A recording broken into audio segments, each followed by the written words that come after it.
بچه‌ها خوشحال میشم که سابسکرایب کنید، زنگوله هم بزنید که ویدیوها با صدای بنده عزیز رو بتونید به راحتی ببینید و پلی قشنگ. از فکر کنم داستان همینه که من بازی کنم تو ریاکت بدی. بذار الان میخوای سرتیپو بزنی نه؟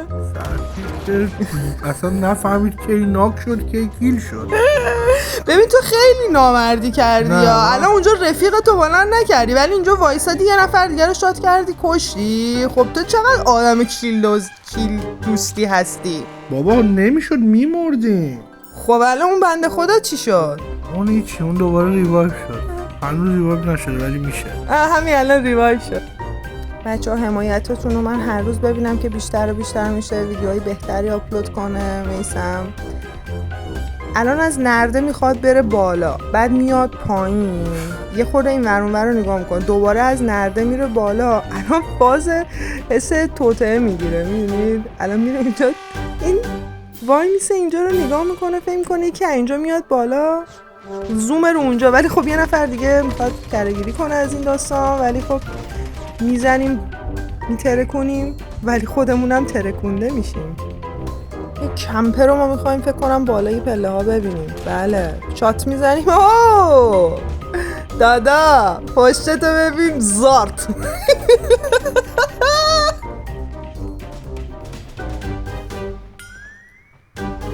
میریم که یک کیل دزدی داشته باشیم و همینجوری جنازه ها اونجا افتادن 1 2 تا 3 تا همینجوری کیلاش داره میره بالاتر. نداره داداش به تو میرسه میسم جان به تو میرسه. تو بعد از اون فینیشری که زدی این کیل دوزی بهت میرسه نگران نباش. کیل که یکیشون داشت ریوایو میکرد بلندش کرد. خب بنده خدا این پشت الان خوش کم کرده بود چیکارش داشتی؟ چرا نمیفهمه تو داری بهش میزنی؟ دنبال چیه الان؟ خودش نمیداشت بنده خدا.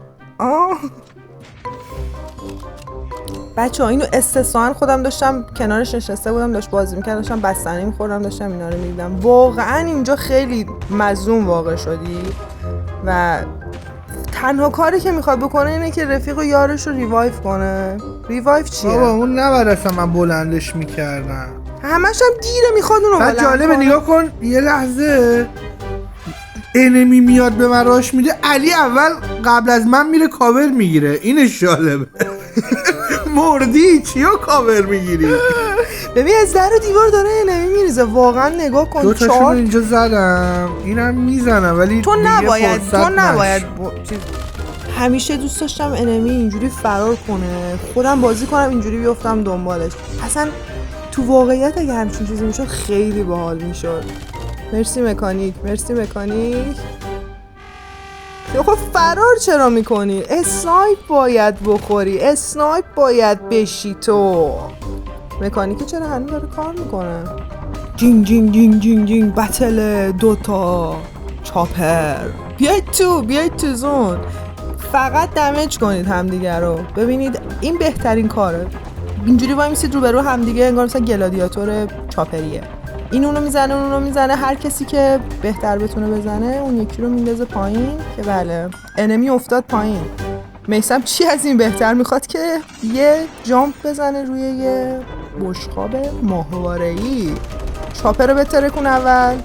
چاپر رو ترکون. این بهترین گزینه‌ای بود که انجام داد. یکی وقتش جامپ بزنی. برو زیر پل. جینگ سورپرایز. 2 نفر میبینی 1 نفر میزنی 1 نفر میخوری. چی شد؟ باز رفیق به داد آدم میرسه و بلند میکنیم آرمور رو میزنیم. کلن کاور خیلی مهمه. الان انمی بالا سر ماه ولی خب کاور داشته باشیم خیلی راحت میتونیم آرمورمون رو بزنیم. بریم که یکی رو بزنیم. اون بالای خبراییه. ببین مکانیکه یه چیزایی رو داره میبینه دنبالشه. رفت پایین. پیریم تو حلق انمی. تا حالا اینقدر انمی نزدیک ندیده بودم. سیبیلایی داشت انمیه. عشق آرمور و کاور. دوباره کاور رو میدیم و وقتش راش بدی دیگه. لوت نکن راش بده. آفرین. میریم که بنده خدا تو زون گیر کردن که یکی رو میزنیم نابود میکنیم. بچه خدا وکیلی با این دیوایس داغونی که داره و با این لگ و با این پینگایی که تو مملکتمونه خدا وکیلی خیلی داره خوب راش میده و پلی میده. یه حمایت ریزی بزنید ازش دیگه. سگا من متنفرم. اینا چی میگن؟ خارجی پلیر هستن. آها همون میگم ایرانی‌ها سگ برنمی‌دارن. سگ خیلی چیز ضعیفیه به نظرم. چیه میزنی نابودش میکنی؟ الان پشت سنگ همون جایی که راش دادن اومد پایین سنگا، این 2 نفر رفتن اونجا قایم شدن. میخواد اسنایپشون بکنه. ولی خب فکر کنم چیزی الان معلوم نیستش. آفرین خیلی خوب داری. حالا لوت چی میگه این وسط؟ لوت نکن دیگه. نید بودم. نید میخوای؟ آفرین.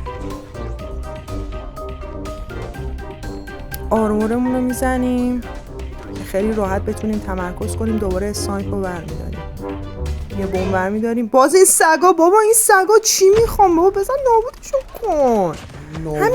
همین سگا هستن که چیز میکنن دیگه، تو رو حواستو پرت میکنن. هی نیت میندازه.